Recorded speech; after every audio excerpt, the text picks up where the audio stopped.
કાયદો અને વ્યવસ્થાની જાળવણીના ભાગરૂપે જિલ્લાના કડોદરા પોલીસ સ્ટેશન ખાતે અગાઉ જામીન પર છૂટેલા આરોપીઓની ઓળખ પરેડ રાખી હતી,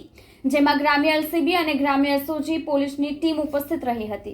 કાયદો અને વ્યવસ્થાની જાળવણીના ભાગરૂપે સુરત જિલ્લામાં હવે ગુનેગારોની ખેર નહીં। જિલ્લા પોલીસ દ્વારા ગુનેગારો પર અંકુશ રાખવા કડોદરા પોલીસ મથકમાં ગ્રામ્ય એલસીબી અને ગ્રામ્ય એસઓજીની બેઠક મળી હતી, જેમાં અગાઉ જામીન ઉપર છૂટેલા તેમજ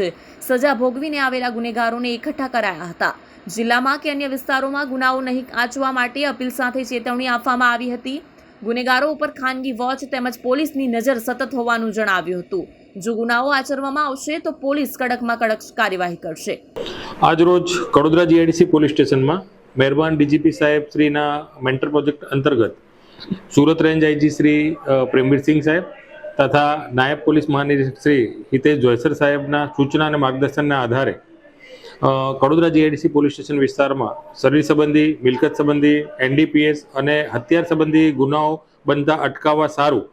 અગાઉ આ પ્રકારના જે ગુનાઓમાં જે પકડાયેલા આરોપીઓ છે, જે લોકો જામીન ઉપર છે, તે આરોપીઓને પોલીસ સ્ટેશન ખાતે બોલાવવામાં આવ્યા અને આ આરોપીઓને આવી ગુના ફરીથી ન આચરવા માટે તેમજ અન્ય કડોદરા પોલીસ સ્ટેશન સિવાય અન્ય કોઈ પોલીસ સ્ટેશનમાં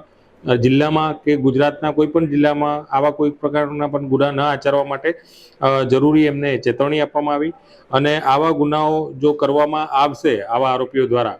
તો તેમના ઉપર કડકમાં કડક કાર્યવાહી કરવામાં આવશે એવી એમને ચેતવણી આપવામાં આવી અને આ આરોપીઓને વધુમાં એમના ઉપર અમારી નજર છે, અમારા વોચર્સ છે, એમની ઉપર એ બાબતની સમજ કરવામાં આવી અને જણાવવામાં આવ્યું કે કોઈ પણ પ્રકારની જો આવી ગેરકાયદેસર પ્રવૃત્તિ કરવામાં આવશે કે આવા કોઈ પણ પ્રકારના ગુનાઓમાં જો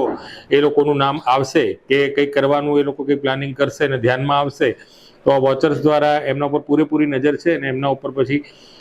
કાયદેસરની કાર્યવાહી કરવામાં આવશે અને ગુસ્સી ટોક, પાસા તડીપાર વગેરે કાયદા અંતર્ગત કાર્યવાહી કરવામાં આવશે એવી એમને ચેતવણી આપવામાં આવી છે